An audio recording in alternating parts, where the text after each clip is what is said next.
So I got Tom over here pulling plugs and stuff on this, and that's what the plugs look like. They are disgusting. And then inside I asked him to check the air filter for me. Got a big old rat's nest inside here, a mouse nest, and the filter is almost completely plugged up. So we're gonna start there and then try to restart this old girl. All right, let's see with the plugs clean. I got new plugs and wires coming, but we just cleaned the plugs and everything for right now. Got the shit out of the box up here. Go ahead, start it up.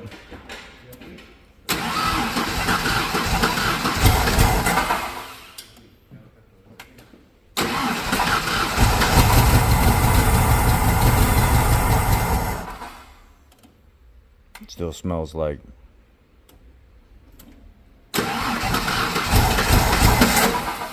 stop.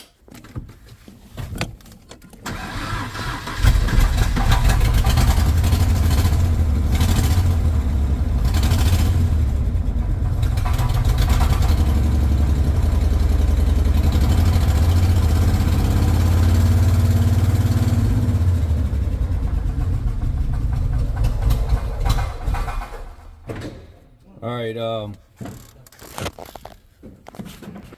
gonna have Tom pull the distributor cap up, look underneath the cap down there, make sure all the points and stuff are good. Just a long Phillips, flip it up, make sure you orient it back in the same spot. Check the button or the rotor that's underneath it. Oh yeah, flathead works too. Okay, let's look at that.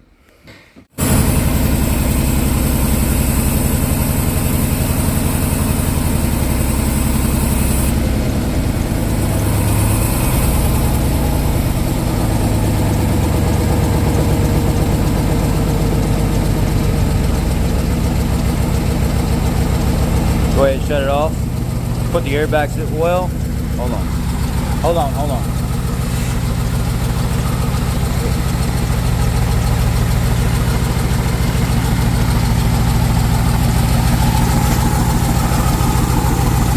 Give me a pair of pliers so I can start unplugging plugs. Give me a pair of pliers.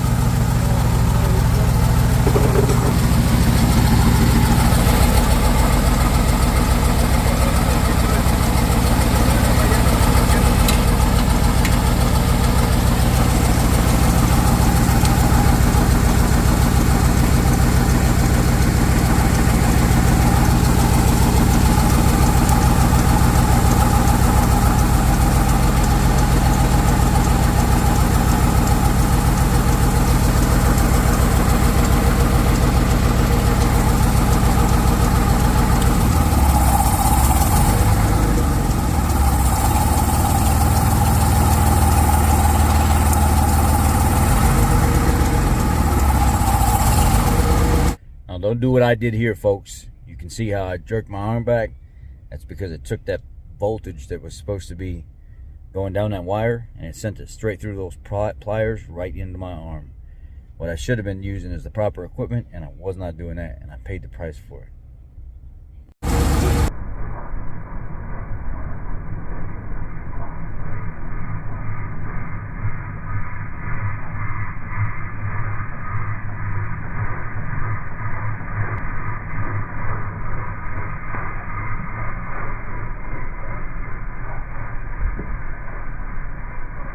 Well, we got problems. Now that we got plugs and wires and stuff in it, it's running better because the plugs and wires were all screwed up and out of range. These two back cylinders are not really doing what they're supposed to be doing. And they are just soaking the spark plug. So I'm going to test for compression real quick. Go ahead, hit it.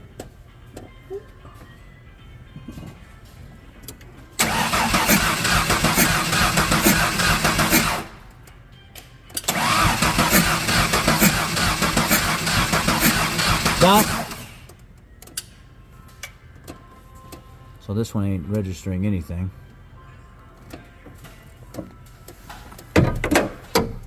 Hold this.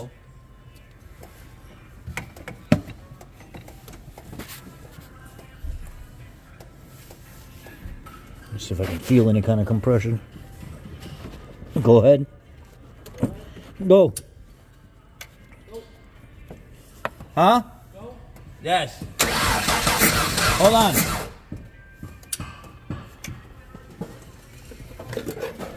What are you doing? I got you.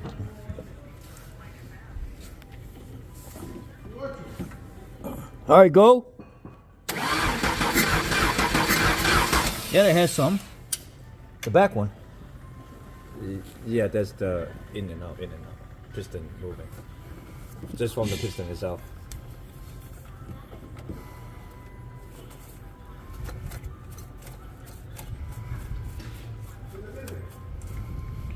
This is the only tester you have? I have two. I tried both, and they all are the same. Let's do a leak down.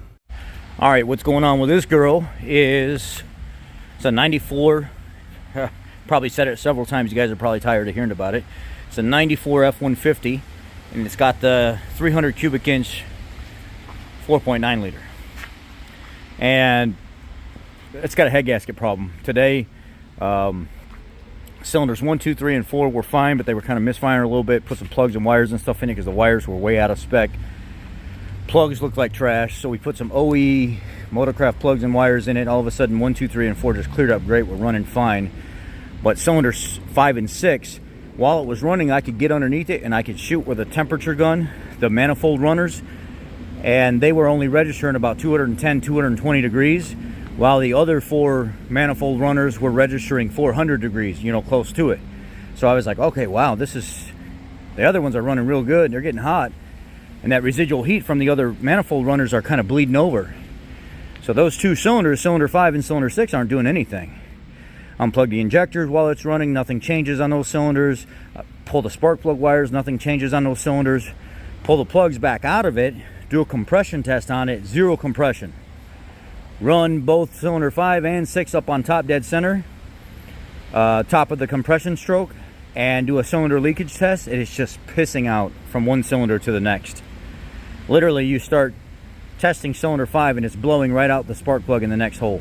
And I'm like, so this is why there's something wrong with the head gasket. There's something wrong in between those, or something. I'm missing something there. So, was that a common problem on these 300s? Is that like, this is going to be my first one that I'm going to rip into. Next week I'm going to pull the cylinder head and everything off of it. What I'm worried about is it was dumping so much fuel that those cylinder 5 and cylinder 6 are probably washed out. And they were running it that way until it just wouldn't run any better. But it was pumping, like when I was doing the cylinder leakage test, it was going through cylinder 5 right into cylinder 6. And it just pushed my finger right back out of the hole. So, yeah, pretty crazy. Anyhow, let me know what y'all think.